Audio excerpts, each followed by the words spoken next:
Hello, everybody. My name is Dan Selke with Winter is Coming, and I'm here with Melissa Anelli, the CEO of Mischief Management. Melissa, how are you doing today? Hello, I'm good. How about you? Pretty good. We just talked about the weather a bit, which is, a great conversation topic for any two strangers to just wrap on. You can always count on the weather to be good. Yeah, Um, so you agreed to talk to us because you have an announcement we that I'm not sure if you've do. made it officially quite yet, but what is the news? We are bringing Con of Thrones back. Uh, Con of Thrones is, of course, the unofficial fan convention for Game of Thrones, and we've been doing it since 2017, and then pandemic, and so It we've happened. been unsure about its future. But with the resurgence of the series and the excitement that we're seeing from the fandom, we decided to go ahead and bring it on back. I'm very happy about that. I manage the winterscoming.net, and I went to the first 17, 18, 19. Now tell me if Oh, I'm cool. wrong, but was 19 the last one that you guys held before the pandemic hit? Yeah, I thought It so. was. Um we had an event in early 2020 in January, Hmm. and then that was it. Everything started to go. So yeah, Yeah. 2019 in Nashville was our last one. It was a lot of fun. I got to be on panels. It was just a great time. And I liked that every con got bigger. I remember the first one.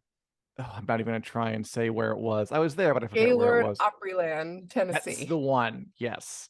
And then Yeah. Miami, which was very hot, very fun. And then in Nashville, it kind of got bigger, got more elaborate. You got more panels going. I liked how everyone kind of grew as it went. Did you guys ever like think about putting out a fourth one during the pandemic highs, or was it pretty much a no-go? So we're a small company. We're about a dozen people, and the pandemic for an event company, a company that Of most of its course. business is events, was interesting, was hard. And so there was a lot of talk about, should we do a virtual? We weren't quite sure. And so we decided to just take a pause, kind of reset, Of see where course. see where we are.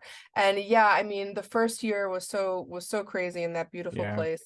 Um, and we just had to sort of prove to the fandom that we were doing this in their interest, because we do want to create events that fans want to go to. We are the fans of the things that we produce Hmm. ourselves. And so yeah, it was really on a roll in 2019, and then the world stopped. So we're so happy that we're going to get to go dig back into it. And we've gotten a lot of excitement, so it's really cool. Do you know what the date is yet, or the Yeah. the, the place and everything, like the details, and Yes. can you reveal them? Um, so I believe by the time this comes out, it will be revealed. Mhm. So hopefully, Yeah. Whenever hopefully you I'm want to right. come out, I'll put it out then. Don't worry. Oh, thanks. Because we're waiting on a technical issue to be resolved with our Sure. website, which is No basically problem. the only thing. Um, I was and gonna ask about that. I keep trying to go to it and it keeps telling me that I can't get the right address, and I'm like, is it me? What's happening? yeah, we are switching over to a new site. Hmm. Um, and sometimes that is a little bit of a process. Yes. Um, I've been there, yeah. um, do you know what? Hmm? It's I kind of get the exact dates. You know what? Give me 1 second. And when Sure, you sure, run a sure. lot of events, there's a lot of dates running through your head, and like kind of when things are, and then and Oh then yeah. sometimes you hold on. While So you if you don't mind. search, I'll narrate my favorite moment. My favorite moment from A Kind of Thrones. I mean, I loved being on the panels. I don't do a lot of public speaking stuff, so just the experience of just being on there and talking about complete pop culture nonsense, like, oh, how was Yeah. Cersei's ending the best because it could be just for an hour. Oh, it's so much fun. It was such a good time. We started Mischief, which is the company that runs it, Hmm. because we just wanted to see events made by the fans who go to them, and to get as nerdy as Hmm. humanly possible. We didn't just want, um, it's always great to see the actors. We love the actors. We love bringing them Of in, and course, that yeah. will be part of what we do. But we don't want it to end there. We want to talk about um, how the Westerosi houses compare to, you know, to the I don't know, Hogwarts houses, whatever. We want to compare book and movies. We want to have a fight over the best fight scene. Yeah, That kind of stuff is just so geeky and fun, and that's where we completely. get our kind of Energy. bulk. Yeah, and it is where we get our energy 100%. A lot of these conversations that happen at these events are conversations that just happen between us as a team. So yeah, it is August 25th through 27th in Okay. Orlando. Orlando. Oh, exciting. That's great. Yeah, Okay, it's a great August city. 25th through 27th in Orlando, Florida. Yeah. It is the weekend before Labor Day. It is Orlando's a very like it's a great city to visit. It's affordable. I know it's hot, but we're all going to be inside one building the whole time. It will Right. be air conditioned. I promise it will not affect your cosplay. So it's really, yeah, we can't wait. We've never been in Florida with this event before. Very, very nice. Yeah, I just remember some of the panels, like, who would make the best King of Westeros? I went to that one. Yeah. There are panels on like the fan fiction. There are panels on the music. There are panels on every individual character, and you have the actors too. And I will say, that's how did you feel about HBO putting on the official Game of Thrones fan convention, which was a bit more. There weren't anything like that there. There were no kind of fan panels. It was just the actors, and there were events. Right. Do you consider that competition, or is it its own thing? So did you go We to sent that? someone to cover it, but That's I did not fine. go myself. Yeah, I mean, I'm of the mind, and this is my little soapbox that I do all the time, Go that ahead. um fans, they're happy to be marketed to. Like, show me, Hmm. market your show to me. Sure, Bring the actors. Let's talk about it. Like, I want to be 100%. marketed to. But when you have a group of people that are so passionate about a thing to the point where they're coming to an event for that specific reason, I feel like you're just wasting opportunity if you don't do more. And that's one of the Yeah, beauties of I being agree. an unofficial event. I don't know if it's possible at an official event. I don't know what kind of the strictures are there. At an unofficial event or a fan event, you can really dig in and don't have to worry about getting approval from HBO, to Oh, have the 100%. Yeah. conversations that are totally okay to have and should be okay at official events. And, remains to be seen if they start expanding that way. I don't really consider it competition. I think there's space for all of it. Mm, Um, at the end of the day, we're serving the same audiences. So I hope that 100%. HBO is happy that we exist, because it is kind of free marketing for them. But we do love the fandom itself. Yes. And we want to serve that, as opposed to, it is not a pure marketing machine for the shows themselves. Do you know what I'm saying? Absolutely. And like, not to shade HBO. Obviously, we love HBO. Thanks for the shows, HBO. Good on Yeah, you. 100%. I mean, when I heard of the official fan convention, I don't know. It's almost like you guys kind of set the baseline for me. Like, I expected there to be fanish events there, like Sure. panels with fans talking about fan theories or whatsoever, like people of color in Westeros, people in Westeros, and honestly, the fact that there wasn't, I was kind of like, oh, okay. Yeah, But there are different things for different events, and they can both sure. exist, and I'm excited for both of them. Was Yeah. there ever a point where you didn't consider bringing back Con of Thrones? I'm gonna guess House of the Dragon something to do with it. Definitely there was a point. I think it was pre-House of the Dragon. Hmm. Uh, there was, a question about whether there was excitement anymore, Yeah. or at least to the level that we would need. But we saw the response to House of the Dragon, we saw the response to the official convention, we Hmm. saw the response to we saw how much content there is forthcoming, Right. and how much there is to discuss. Also, House of the Dragon really blew open the doors of cast and characters. Yes. It Totally. allowed so many more stories and so many more backgrounds and so much more to be discussed. And like you're saying, if they're not going to, really get Yeah. into it at the official place, we want the fans to have a place to come and get geeky. Yeah, I agree that there's going to be a market for it. If HBO isn't filling it, why not? Do you know anything about guests? I mean, not, speaking of the guests, do you know anything about Sure. that yet? What I can tell you is that so part of getting the like deciding if we were going to do it was Hmm. doing some tentative outreach to Sure, guests of we've met course. before and guests that we wanted to bring in for the first time. And we were met with immediate excitement and a lot of sign-on. Nice. So I can't give you a list of names Oh, yet, but I sure, will sure, say sure. that a lot of really great names are showing interest, and we're going to have announcements really soon. We're hoping before tickets go on sale, we're going to start unveiling guests, and it should be really exciting. Very, very cool. I imagine, I mean, that your job just having covered this stuff and just cons in general. I know that sometimes guests, they can do it and then something happens and they can't Sure. cancel.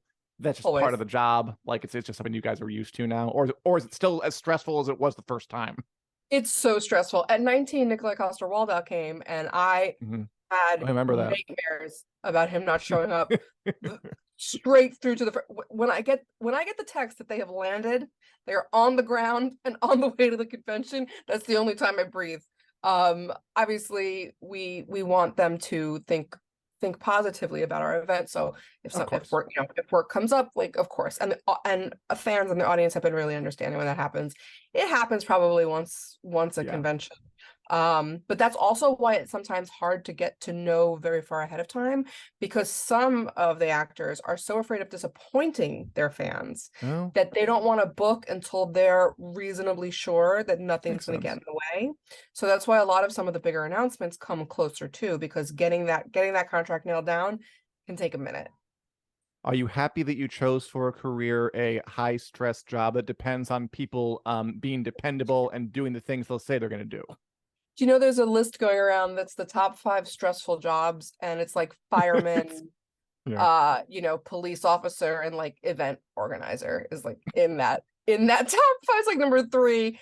I don't know how I ended up in this career. I always call myself an accidental entrepreneur. It Sure. is just something that I loved, and we started doing, and we found out we do well.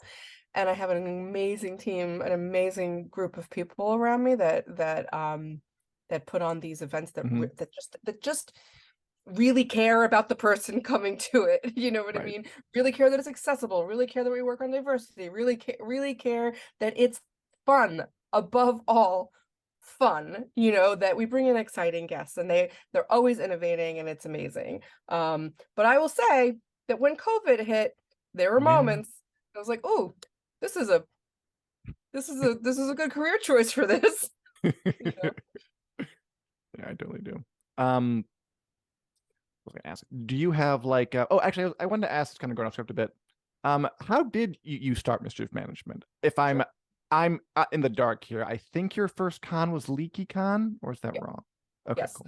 So I still run a website called The Leaky Cauldron, which Hmm. Oh, for right, I know it. yeah, old school Harry Potter fans will know it. There were like basically 2 or 3 Yeah, big it's famous. sites. I mean, there were a lot of sites, but there were 2 or 3 really big ones, and it was one of those during the kind of real first flush of Harry Right, Potter right. fan. In 2008, I wrote a book about the phenomenon called Harry: A History. J.K. Rowling wrote the foreword. It was a sort of look at the phenomenon and part memoir. So like of the what happened in the world because of Harry Potter. Sure. And then at a convention that we went to at some point, the staff of the Leaky Cauldron, who at this point were dozens of people because we were all volunteer, Hmm. almost all volunteer, said to me during what I will now admit it was like everybody was drinking, Oh, said, sure. That's when all good ideas we, come up. conventions, like, we want to do this. We can put this on. We can do this so great. We won't have security. We'll have the fun patrol. Like, it was like one of those conversations. And I remember thinking, well, this is a really good idea, but we'll see if it exists tomorrow. Hmm. And it did. And we signed up to do LeakyCon '09 in Boston. The week after we signed the contract, the recession hit. So that was exciting. Or Yeah. like, in that time Recession, area. pandemic, whatever, one after another. But I mean, this is like deja vu all over again. And we had only about 750 people at that first event. So financially, it was a real, very difficult, but creatively, it was everything we wanted. It was so much fun. So much so that the second one, the word of mouth got around so well that we got up to 3,500 people per day Nice. Beautiful. at the next one. And then we thought we were just going to do 2, and it was just going to be a thing we did. And then we had the idea for Broadway Con. And then that's sort of just, I was like, okay, well, LeakyCon, something's happening with LeakyCon. We have to honor that and keep going. Now we have Broadway Con. And so then we formed a company. We said, let's see how this Mhm. goes. roll with it. And Yeah. and now here we are. Now we do we've done events with A&E Networks. BarbaryCon's going into its 8th year. Con of Thrones, is still here. Mhm. And then now just yesterday we announced that LeakyCon is going multi-fandom, is no longer just a Harry Potter event because we just can't Sure. J.K. Rowling is harming the trans and non-binary community, and they're a huge part of our audience. And even if they weren't, we don't put on a Harry Potter event specifically anymore. We're still going to celebrate it in the fandom, of Right. course, but we're going to start bringing in some other magical worlds the way we have at LeakyCon in the past. So anyway, that's how it started. It all sort of like organically grew from there, and we just try and keep those ideals real core about making Mhm. sure it's an event that the fan wants to go to, making sure the fan comes first, and that's how Mischief Management came to be. Beautiful. Go back to kind of Thrones. I know that we talked about guests a little bit. Do you have any previews of some of the panels that might be featuring the fan panels, or are those still going to be suggested and pitched? And if so, how can one pitch them? Okay, so we always do a mixture where we come Hmm. up with some of our own panels. We make up game shows. We look at what we think it's important to cover, what meetups have to happen. Like you mentioned fans of color. We make sure that there's always a That's a good one, meetups yeah. for different groups for LGBTQI, and we get all that programming that we feel like should be there together. And then we put Right. out a call for programming that other people want to bring in. And say you want to talk about the history of female rule in Westeros, and you submit, we walk you through the process, and then we work with you to help put on the panel. So we always want to make sure there's a fan presentation component, because Of course. getting voices from the fandom is very important to us. And we're also going to be looking at working with members of the fandom to that are not just Mischief Management, but like actual other members of the fandom, to help influence the programming that we are creating ourselves as well, to make sure that we're doing it with the fandom in mind. Very nice. Have you started to think about the panels that you guys want to put on yet, or is that still ahead? I know that our programming director has. I have a little bit. Obviously, we're going to have our big meetings, but I think that what you're going to see is a lot of hot tea, they call it, I guess. Yeah, yeah, yes, they do. Yes. George R. Martin calls it that, and he won't stop. And I don't know if Does he's he joking or really? not. Yes, yes. It's Every single time, he always says hot D, and I don't know if he knows it or not. It's very weird. accurate, I will say. I'm gonna But ask yeah, him. you'll probably see a lot of that programming compared and contrasted. Oh, totally. There's always book first movie stuff. There Hmm. will definitely be cosplay programming. We Oh yeah. love the cosplay. We'd definitely bring the karaoke back because that was such a big hit Yeah, last yeah. time That was a with good time. I remember Cersei that. doing. Do you remember when Yeah, I Nicole do. gets All that you want, you little baby. Yeah, I do remember that. That was exactly. perfect choice. Yeah, Yeah. So we like to mix like just having fun programming with thoughtful discussion programming, and it's starting, but we all sort of are just really focused on making sure the word gets out right now. of course. And I'd love to help with that because I don't mean to just flatter you, but I really did enjoy the Oh, conference that I went to. They were a lot of fun. And the first time I didn't do panels and that was fun, and then I did do panels and that was even more fun. So it was just I hope I can come to this one too. that makes Speaking me of really that kind happy. of thing, um, so just was there ever like a fan panel suggestion that just surprised you, or like just do you have a favorite? Did you have a favorite that you've put on? I've been to a bunch of panels. Hmm. Um, I think one of the favorites well, okay, I got to play in a game show Hmm. with Mallory Rubin Oh when yeah. she and Jason were doing binge mode. We had them out, and Mallory and I competed against Jason and I think Sam Coleman. Cool. I think that's right. Sam Coleman is so great. um He's who fun. played He's on young Twitter. It's Hodor. fun. Yeah. Yeah, he's very funny. And we did a like trivia thing, and Mallory and I lost, I believe, maybe, but we're both like maybe the most competitive people we've ever met in our life. So that was a lot of Nice. fun. One that I just went to that was really great was Joanna Robinson, and her podcast gang at the time doing uh um March Madness brackets. Fun. That's cool. but like it was like best fight scene or coolest character. I can't remember what the characters were, but all it was the categories were, but all it was people just putting the brackets in and then voting by voice. Applause. Nice. And it sounds so simple, but it got wild in there. It was really it was really great. And of course, I mean, the cosplay and the karaoke are probably my favorite thing. And then we have Can't go wrong. the ball on the wall where people Oh, dance in yeah, their yeah, yeah, good costumes. times. Yeah. The other favorite thing I have to ask you, I know this is going to be a hard one, but favorite cosplay from a Con of Thrones, and then if there's another one, favorite cosplay at one of these cons, period. One of the other ones. So at Con of Thrones, somebody did the giant, and Oh I yeah, think it was in Nashville. Remember that? It was on I do. Yeah, stilts. can't forget that one.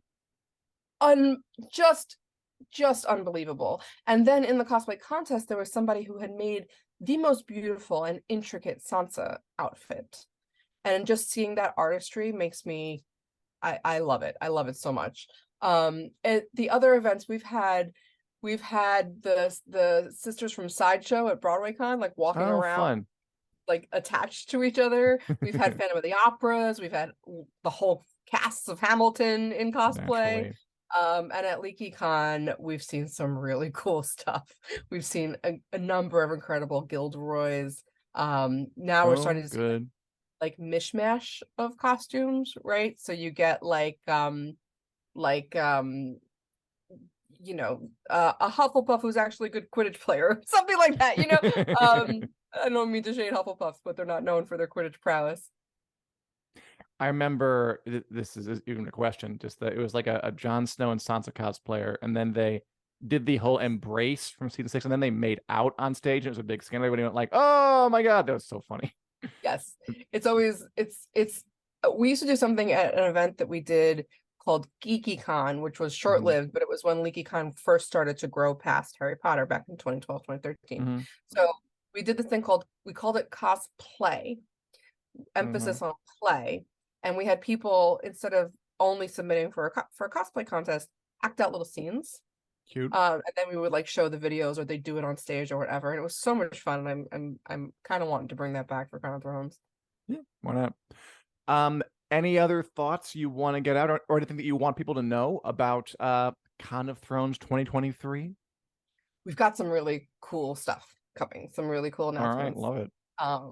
That I'm probably jumping the gun by assuming because nothing's done till it's done. Sure. But I'll just say that it's been really exciting to see who is coming out of the woodwork for it. And we're really excited to get the fandom back together. The I think knowing that there wasn't really programming for the fan from the official one, Yeah. it made me feel like, oh man, that's a shame. This should really Yep. happen Yep. again. Me too. So, Just yeah. again, thanks Yeah. HBO. We love you, but just yeah, No, I absolutely, 100%. There's probably so many issues, so many like legal issues and yeah, things probably. like that. But we're fans. We like to pick things apart and talk about things together. So let's do it. Beautiful. Yeah, Con of Thrones 2023, August in Orlando. Melissa, thanks so much for joining us. Thank you.